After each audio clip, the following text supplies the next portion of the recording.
Hi, Katy B here. I'm wearing a chicken hat. I'll tell you why. So, hello. Are you struggling with being a little chicken? Not taking a risk? Would you like to change your life, but you just can't seem to get past that risk point? Well, I'm here to help you. Let's get started.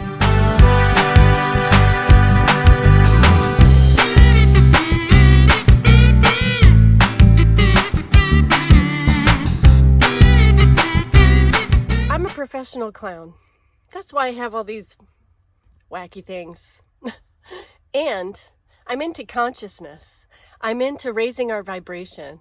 I'm really loving studying how much we can shift our lives by moving forward through an improv mindset and through other ways of using our mind to push through our limitations and obstacles. So if you're a little chicken, then let's talk about how not to be a chicken.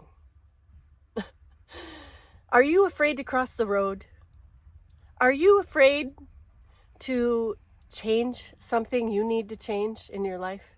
Are you afraid to move past some of your past hurts? Let's talk about it. Number one, let's start with the little engine that could, shall we?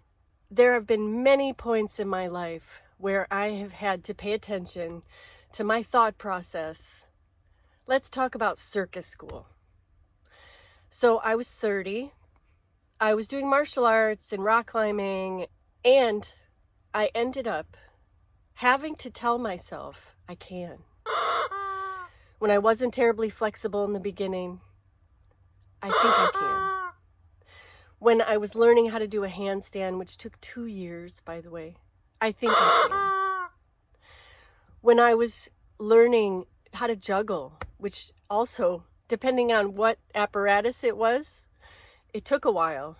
I think I can. There's something about neuroplasticity, which is really interesting, that I learned from juggling. As you try something new, you are changing the synapses in your brain. So as you are affecting those neurons, and by the way, neurons that fire together, wire together.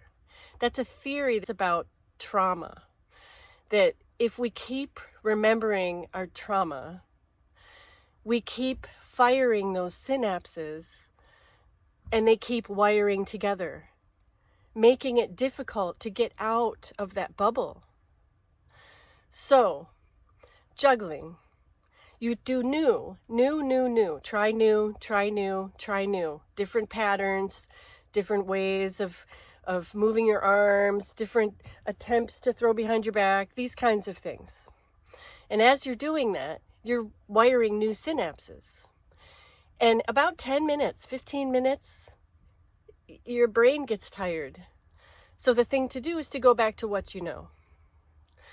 Go back to what you've already accomplished and appreciate that and continue to move forward with those accomplishments. And once you've sort of given your brain time to celebrate the wins, then you can go back and try the new. And in the new, I think I can. Try that and see how that goes. So I would create a new show every year for 7 years. And in that, I spent a lot of time trying new things and coming back to what I know and trying new things. But those first few gigs that had me doing some of these new moves, or I had 3 shows in a day, which meant a lot of travel, usually a 12-hour day. You know, it was pretty exhausting. Eating correctly, all of that was so important. And having enough water, so important. I would be in the car driving, and my mantra was, I can do this. I can do this. I can do this. I can totally do this. This is 1 hour out of my day, or 1 hour out of my life. This is 1 hour out of how long? I can do an hour, right? I can do an hour. For sure I can do an hour. And as I'm visualizing what's happening during the show, I'm visualizing a win. Because I'm, going through my routine in my head, thinking about, all of the moves and all of the new tricks and trying to remember the routine and saying, I can do this. I can do this. It's a win. Every visualization was a win. I also want to say this too. Number 2, pay attention when you wake up. What happened when you were sleeping? In the 90s, I had this great habit that I want to bring back, right? Because we all have habits we've done that we like, that we want to bring back. I would ask myself a question every night before bed. This is before I knew about Neville, Goddard, or Florence, Shinn, these people that are talking about these things. Dispenza. I mean, it's such a big thing now, right? To concentrate on what's happening while you're sleeping. I used to ask a question to myself about a project or something I couldn't solve. And in the morning, I had the answer. Oh, I love that. I think now it's more integrated into my life to where if I'm doing a new show the night before, because I did multiple one-woman shows as well. And so the night before, I would be processing that show.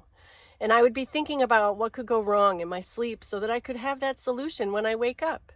It's beautiful.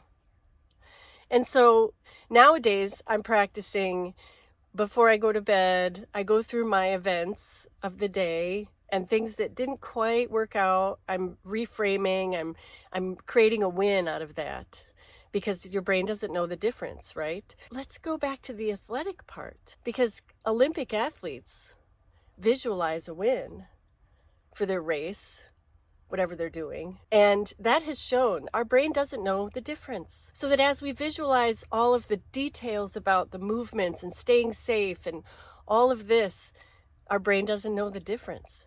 When you go through your dance routine that you've practiced for the last month, your brain doesn't know the difference. You're practicing. Your muscles are firing while you're visualizing that happening. It's brilliant. This is science. I'm not prepared to give you the scientific studies that created this information, but I'm very happy to share it.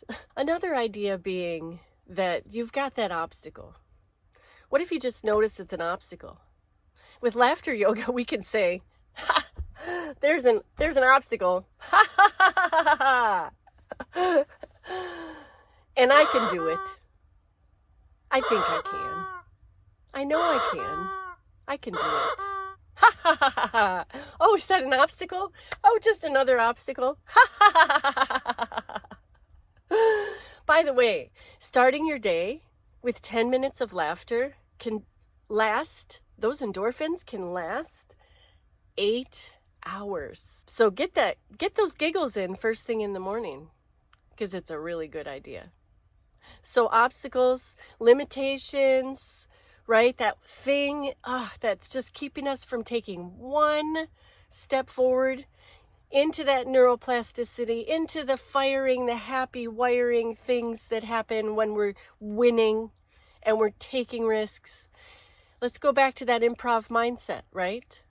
Improv mindset says we build on what's offered. I'll go more into that in another video. When you consider that each forward step is building on what life is offering you, you gotta take it. You gotta try. And you gotta say, I think I can, I think I can, I think I can. With the baby steps, baby steps, baby steps, baby steps. So in the name of let's try something new. Try something new today. Try something that's out of your box. Try something that is something you've never tried before. Anything. Try a new kind of food. Try a new workout on YouTube. Try and breathe a little differently. Try and laugh on purpose during the day. at least in that first 10 minutes of your morning. I mean, if you find a Seinfeld episode or you find a video that you like that's hilarious, then laugh out loud on purpose. Don't just say, oh, that's funny. Laugh out loud on purpose. It will do you a lot of good.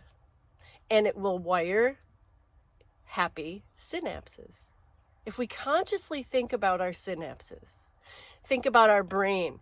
Is our brain kind of in la la land, like lulu la la la, you know, just going along with whatever, and bored maybe? I mean, bored. Your brain can get bored. I would believe that. Just as much as we like change, our brain likes change. That's neuroplasticity. So make sure that we don't want to be locked into always the same. Yes, routine is important, but change up the routine. Find one thing you can change and see how it feels. You know, when you do it, see how it feels. In Kundalini Yoga, we do these energy moving moves and we get our stuff going and we move that Kundalini around, and then we stop in Gyan Mudra and we rest for a minute while you focus inward on what we did and how it feels. And it's always feeling very good. Much like laughter yoga. When you raise those vibrations, when you raise those endorphins, and our frequency and our chemistry become together in the most beautiful combination of wonder, we're playing with our brain. So play with your brain today. That's what we're doing. We're playing. I'm a fan of play. I don't know if you can tell. And we're helping our brain's health while we play. And boy, that's another episode, because play is incredibly important. I'm a huge believer in play. That's why I'm a clown, and other reasons too, which yet is another episode. I can't wait to tell you all this stuff. Subscribe to this channel, like the post, share please with your friends, and let's learn together. Let's grow together. I'm sharing what I've learned. I've had years, decades of experience. I've been coaching people for 30 years. Let's learn together. I'm happy to share ideas. And if you have something you'd like me to address, put it in the comments. Would you like me to do a post about something that you're interested in? Thank you for watching, and I'll see you next time.